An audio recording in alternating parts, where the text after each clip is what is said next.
What's up? Brandon Lilly here. Got a question today at lilytraining@yahoo.com, and it's how do you eat like a competitive powerlifter? Well, I got to break this down into two parts because people first getting into powerlifting are younger lifters, teenage lifters whose metabolism are generally through the roof.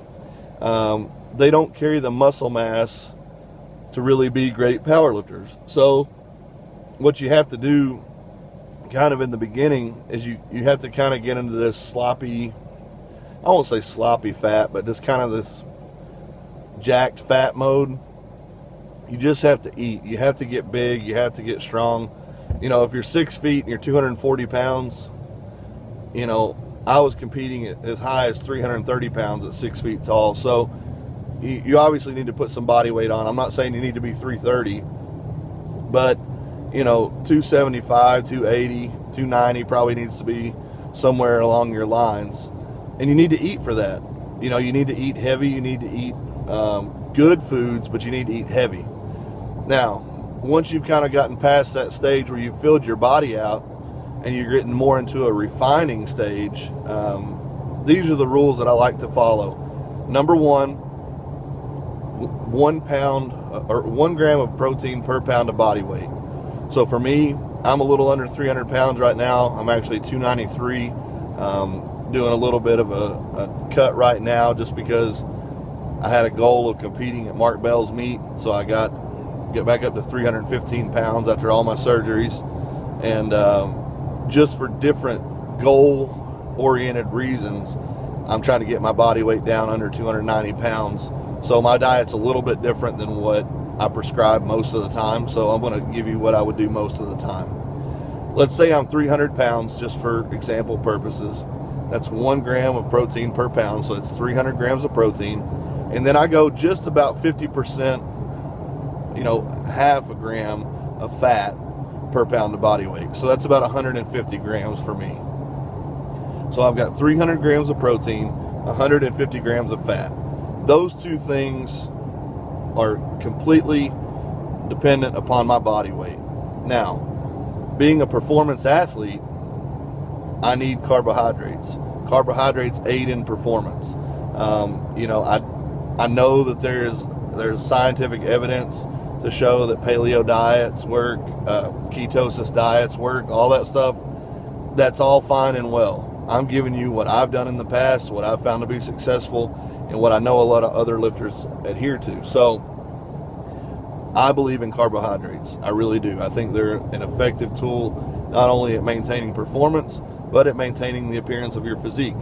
So knowing that I've got 300 grams of protein, and that's 4 calories per gram, that's 1,200, and then I've got 150 grams of fat, and that's 9 calories per gram. So I'm at 1,350 calories there. So I've got 2,550 calories from protein and fat. Now, how many carbs do I want? I know for my body type and for my body that on off days, I like to be around 3,500 or 3,600 calories, okay? So on my off days, I allow myself 250 carbs. That's about 42 carbs per meal, because I have 6 meals a day. So very, very simple. Just break it down. That's 1,000 more calories plus the 2,550. I'm at 3,550 on my off days with 250 carbs. Now on training days, I like to be a little higher than that. I like to be around 4,000 calories or just a little over. So what I've got to do there is add in 125 carbs per day to take my total to 375, which then allows me to have a 4,000 calorie day of clean food. So on off days, it's 300 protein, 250 carbs, 150 fat. On training days, it's 300 protein, 375 carbs, 150 of fat. Now, a lot of you may be asking, okay, I understand how to get the protein, I understand how to get the carbs, how do I get the fat? Well, let me just give you my examples for all three. I know that when I eat chicken, I am going to be hungry 20 minutes after I put the fork down. No matter what, chicken does not fill me up. It can taste good, It can be good for you, whatever. It does not fill me up. Meats that fill me up, bison. That is my absolute favorite meat. I probably eat it 70 to 80% of my meats is bison.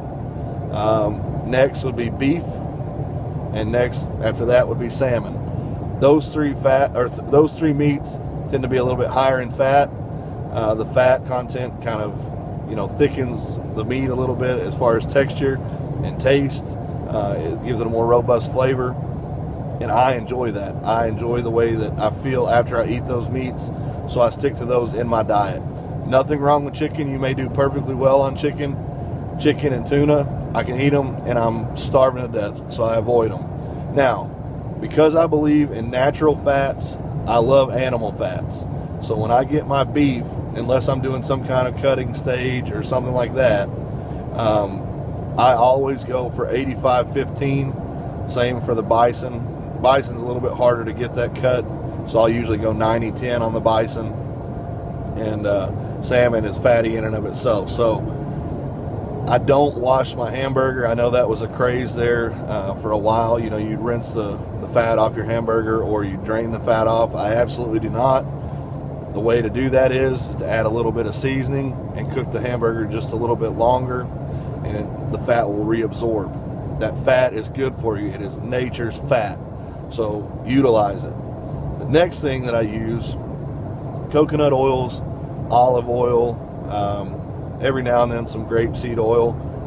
The two ways to get those is they're very, very fat dense. And the other thing that you can do with them, I'm not a huge proponent on this. I do it from time to time, but I don't swear by it, is I add olive oil to my shakes.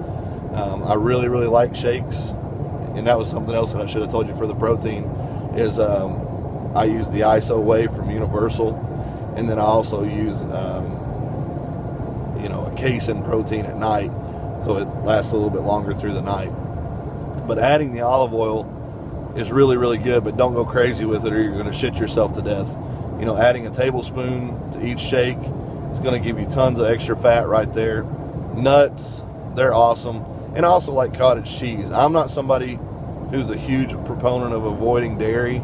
I think it's a great way to get in extra calories, especially through cottage cheese. And I prefer whole milk, whole milk, chocolate milk, things like that. But those things are things that you can get carried away with your calories overall. You don't want to trade a piece of beef for a glass of milk, something like that. But if you're just looking for some good fats, those things can aid in your fat count. Carbs, for me, jasmine rice. That's my number one. I could eat it all day, every day, never have a problem, never get tired of it. It works so well in my rice cooker, and I'm going to come back to the rice cooker in just a minute.